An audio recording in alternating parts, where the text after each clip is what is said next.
بسم الله الرحمن الرحيم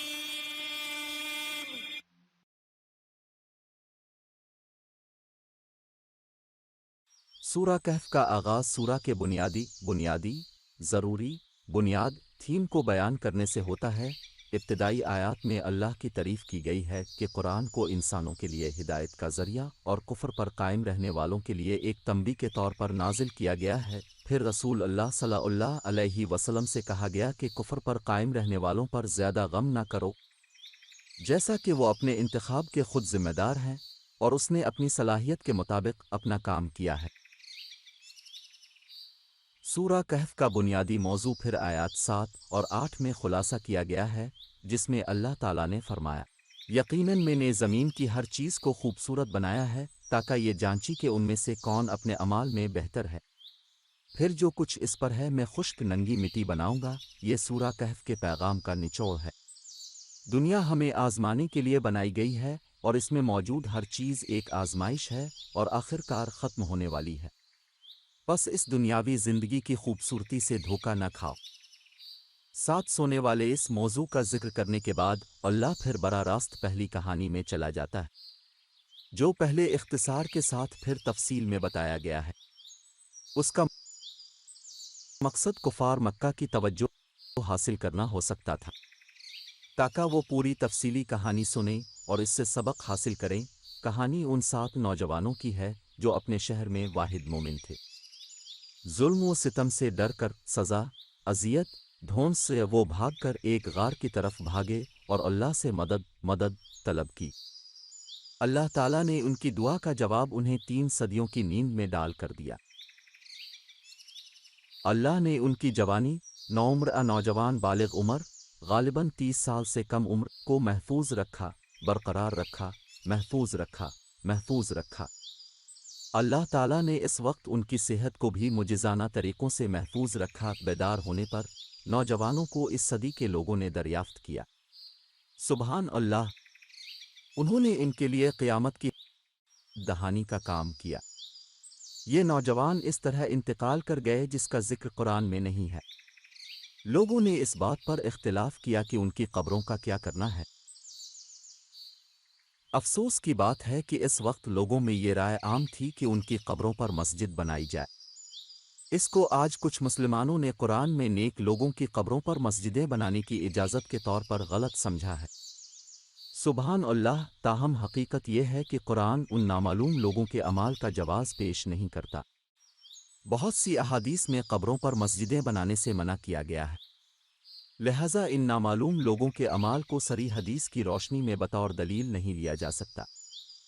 اس کے بعد آیات کا اگلا مجموعہ اس کہانی کے چند اسباق پر روشنی ڈالتا ہے، جیسے مستقبل کی منصوبہ بندی کرتے وقت انشاءاللہ کہنے کی اہمیت، اچھی صحبت کی اہمیت، بری صحبت کے خطرات اور صرف فائدہ مند علم پر توجہ مرکوز کرنے کی اہمیت۔ یہ سب اس کہانی سے سبق حاصل کرتے ہیں۔ اسے سورہ کے تھیم کی یاد دہانی کے ساتھ مکمل کیا گیا ہے۔ ہم قیامت کے دن اپنے انتخاب کے لیے اللہ کے سامنے جواب دہ ہوں گے۔ مومنوں کو جنت سے نوازا جائے گا اور کافروں کو جہنم میں عذاب ہوگا۔ کیا اب جانتے ہیں کہ 7 نوجوانوں کے ساتھ کتا بھی چلا گیا؟ سبحان اللہ۔ ان کی کہانی کے بارے میں مزید معلومات حاصل کریں انشاءاللہ۔ اس کے بعد سورہ 2 آدمیوں کے بارے میں دوسری کہانی کی طرف چلتی ہے، ایک وہ جو دولت مند تھا اور دوسرا کم نصیب۔ میرا خیال ہے کہ یہ کہانی ایک تمثیل ہے، ضروری نہیں کہ سچی کہانی ہو، اور اللہ ہی بہتر جانتا ہے۔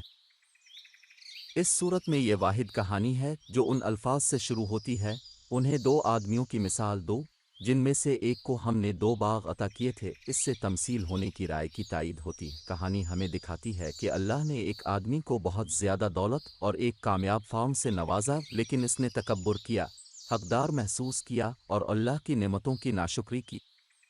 اس کے غریب دوست نے اسے اللہ کا شکر ادا کرنے کی یاد دلائی۔ اس نے اسے یاد دلایا کہ اس سے پہلے کہ اللہ اس کا مال لے اس سے معافی مانگو، لیکن انتباہ تسلیم کے ساتھ چلا گیا۔ آخر کار وہ شخص اپنی تمام دولت اور جائیداد کھو بیٹھا اور اپنے رویے پر پشیمان ہوا۔ وہ مادی کامیابی کے امتحان میں ناکام ہو گیا تھا، جس کا سامنا ہمیں اس سرمایہ دارانہ معاشرے میں تقریباً روزانہ کی بنیاد پر کرنا پڑتا ہے۔ کہانی ایک یاد دہانی کے ساتھ ختم ہوتی ہے کہ یہ دنیا پانی کی طرح ہے، جس کی وضاحت میں نے دوسری جگہ کی ہے۔ اس کے ساتھ ساتھ ایک یاد دہانی کہ ہمارے مال اور اولاد ہمارے لیے محض ایک امتحان ہے، اس لیے وہ ہمیں زندگی کے مقصد سے دور نہ کریں۔ آدم اور شیطان اس کہانی کے بعد آیات کا ایک سلسلہ ہے جو ہمیں یوم آخرت کی یاد دلاتی ہے۔ ان کے درمیان آدم اور شیطان کی کہانی کی یاد دہانی ہے۔ ایک یاد دہانی کہ شیطان ہی چاہتا ہے کہ ہم زندگی کے امتحان میں ناکام ہو جائیں، اس لیے کبھی نہ بھولیں کہ آپ کا دشمن کون ہے۔ آیات کا یہ مجموعہ ایک یاد دہانی کے ساتھ ختم ہوتا ہے کہ ہر شخص اور ہر قوم کا ایک وقت مقرر ہے جس سے پہلے انہیں توبہ کرنے کی ضرورت ہے۔ ایک بار جب وہ مقررہ وقت آ جاتا ہے تو اللہ کا عذاب نازل ہوتا ہے اور اس کے بدلنے میں بہت دیر ہو جاتی ہے۔ اس کے بعد تیسری کہانی ہے جس کا آغاز حضرت موسیٰ علیہ السلام اور ان کے نوجوان خادم اوشت علیہ السلام کے 1 سال اجنبی سے علم حاصل کرنے کے لیے طویل سفر پر روانہ ہونے سے ہوتا ہے۔ ہم ایک صحیح حدیث سے جانتے ہیں کہ یہ سفر اس لیے شروع کیا گیا تھا کہ موسیٰ علیہ السلام کو معلوم ہوا کہ ایک آدمی ہے جو ایسی چیزیں جانتا ہے جو وہ نہیں جانتا تھا۔ چنانچہ علم اور عاجزی کے لیے بڑے جوش، محبت، توانائی کے ساتھ اپنی قوم کا یہ رہنما اس اجنبی سے ملنے اور سیکھنے کے لیے روانہ ہوا۔ حضرت موسیٰ علیہ السلام اپنے خادم کے ساتھ انتہائی احترام کے ساتھ پیش آتے تھے اور یہ تمام آجروں کے لیے ایک نمونہ ہے۔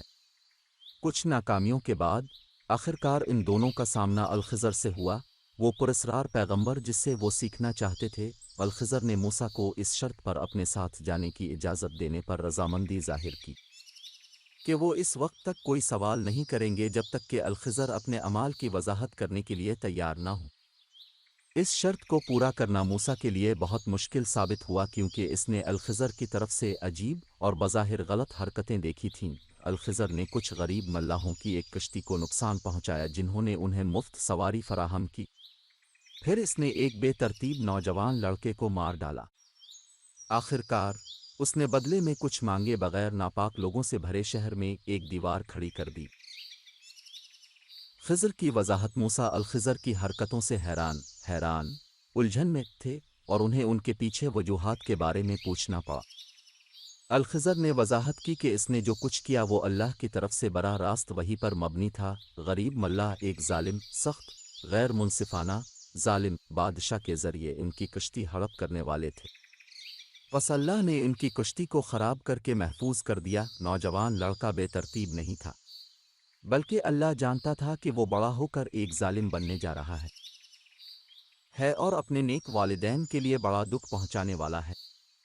چنانچہ اللہ نے ان کی حفاظت کے لیے ان کے بچے کی چھوٹی عمر میں ہی جان لے لی۔ دیوار میں ایک خزانہ چھپا ہوا تھا جو ایک نیک آدمی نے اپنے یتیم بچوں کے لیے چھوڑ دیا تھا۔ اگر دیوار گر جاتی تو شہر کے لوگ یتیموں کا مال ہڑپ کر لیتے، اس لیے اللہ تعالیٰ نے خضر کو دیوار کو ٹھیک کرنے کے لیے ظاہر کر کے ان کے مال کی حفاظت کی۔ یہ کہانی بہت گہری ہے اور اس میں ہم ان پراسرار طریقوں کے بارے میں سیکھتے ہیں جن میں اللہ کام کرتا ہے۔ ہماری زندگی میں اکثر بظاہر سانحات در حقیقت اللہ کی طرف سے ہمیں بڑے نقصان سے بچانے کا طریقہ ہوتے ہیں، اس لیے ہمیں اس کی حکمت پر بھروسہ کرنا چاہیے اور مشکل وقت میں صبر کرنا چاہیے۔ عظیم فاتح اس قصے کے فوراً بعد ذوالقرنین کا قصہ آتا ہے جس نے مشرق و مغرب کو فتح کیا اور انصاف کے ساتھ حکومت کی۔ اس نے یہ کام اچھے لوگوں اور سادہ لوگوں کو سکون سے رہنے دیا، مجرموں کو سزا دیتے ہوئے اور شیطان آجوج ماجوج قبیلوں کو قید کرتے ہوئے۔ ایک اچھا لیڈر اپنے شہریوں کے لیے مہربان ہوتا ہے جبکہ معاشرے کے نقصان دہ عناصر سے نمٹنے میں سخت ہوتا ہے۔ ذوالقرنین اس کی بہترین مثال ہے۔ یہ کہانی ایک انتباہ کی طرف منتقل ہوتی ہے، تیزی سے آگے بڑھتی ہے کہ آجوج ماجوج کو یوم آخرت سے پہلے نکالا جائے گا، پھر انہیں جہنم کی آگ میں ڈال دیا جائے گا۔ نتیجہ سورہ شروع ہوتے ہی ختم ہوتی ہے، ہمیں یاد دلانے سے کہ زندگی کے امتحان میں ناکام رہنے والے جہنم میں داخل ہوں گے، گزرنے والوں کو جنت نصیب ہوگی، اور ہمیں یاد دلاتے ہوئے کہ اس دن ہمیں صرف سچا ایمان اور عمل صالح ہی فائدہ پہنچا سکتا ہے۔ خلاصہ یہ ہے کہ یہ سورہ کہف ہے زندگی کے امتحانات کے بارے میں ہفتہ وار انتباہ رول ماڈل کے ساتھ کہ اس طرح کے ٹیسٹوں سے کیسے نمٹا جائے، اس امتحان میں ناکام ہونے کے نتائج کی یاد دہانی اور اسے پاس کرنے کے انعامات۔